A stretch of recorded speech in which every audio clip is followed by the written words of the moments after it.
3 দিন ধরে ভেড়ির আলাঘরে গা ঢাকা দিয়েছিল, কিন্তু তাতে শেষ রক্ষা হলো না। বুধবার রাতে পুলিশের জালে কুলতলির সাদ্দাম সর্দার। ফোনের টাওয়ার লোকেশন ট্র্যাক করেই বাজিমাত পুলিশের।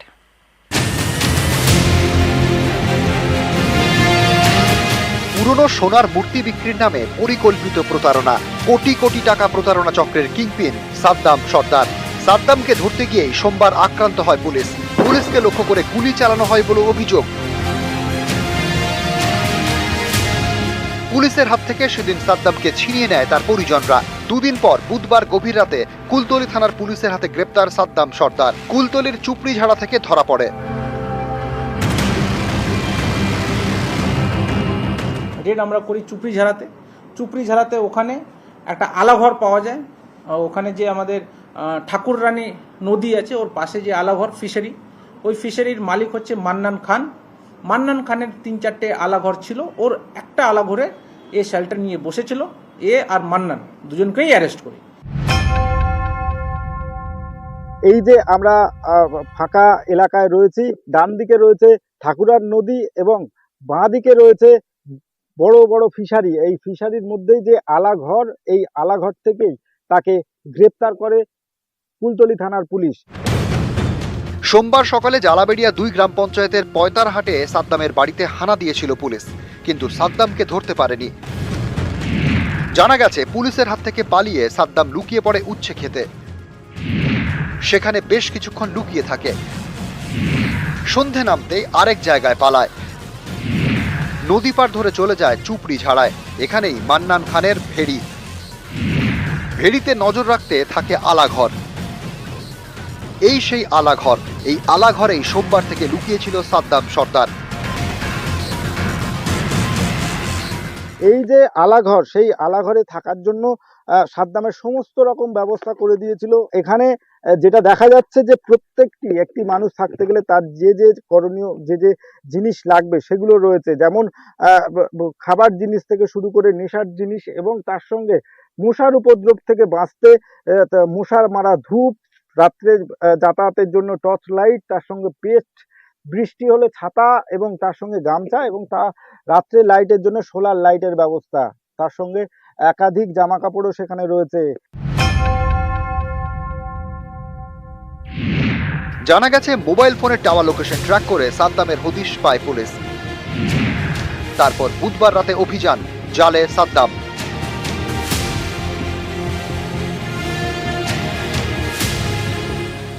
ফাইনালি আমরা যেটা করেছি, এদিকে এখন টোটাল এই কেসে 5 জন আমরা অ্যারেস্ট করেছি, আজকে ফরওয়ার্ড করব করে আলটিমেটলি আমরা এই মেইন যে মাথা সাদ্দাম সর্দার, একে আমরা এখনো অ্যারেস্ট করতে পারলাম। আর এখন যেটা শৈরুল যে আছে এখনো পলাতক আছে, আমরা চেষ্টা করছি যত শীঘ্র হোক আমরা একে অ্যারেস্ট করব। নিউজ 18 বাংলা। বাবা সিপিআইএম এর প্রাক্তন পঞ্চায়েত সদস্য, নিজে সিপিআইএম নেতা, সেই মান্নান খানের ভেড়ির আলাঘর থেকেই সাদ্দাম সর্দারকে গ্রেফতার করেছে পুলিশ। গ্রেফতার করা হয়েছে সিপিআইএম নেতা মান্নানকেও।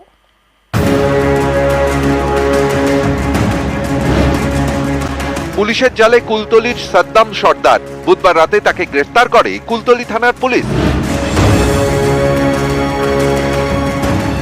সাদ্দামের পাশাপাশি গ্রেফতার করা হয়েছে এলাকার সিপিআইএম নেতা মান্নান খানকেও। এই মান্নানের আলাঘরেই লুকিয়েছিল প্রতারণা চক্রের কিংপিন সাদ্দাম সর্দার।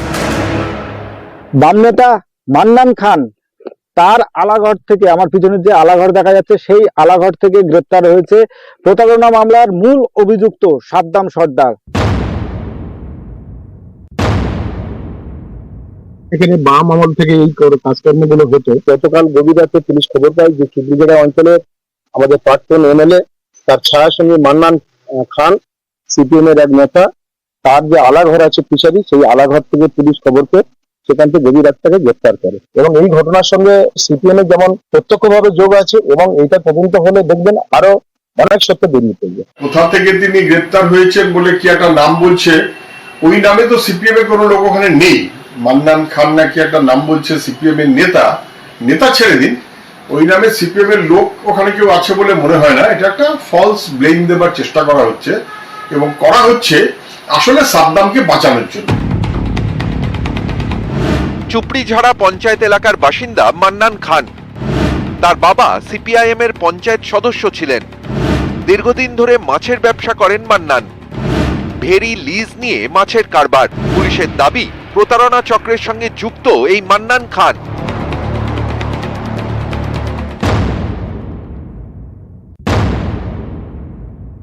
মান্নানের পরিচয় কি, মানে এও কি চক্রের সঙ্গে যুক্ত?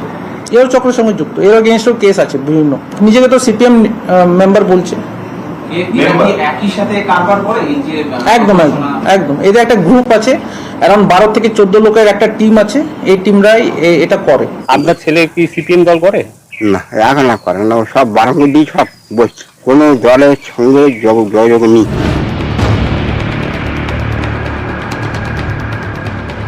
নিউজ 18 বাংলা।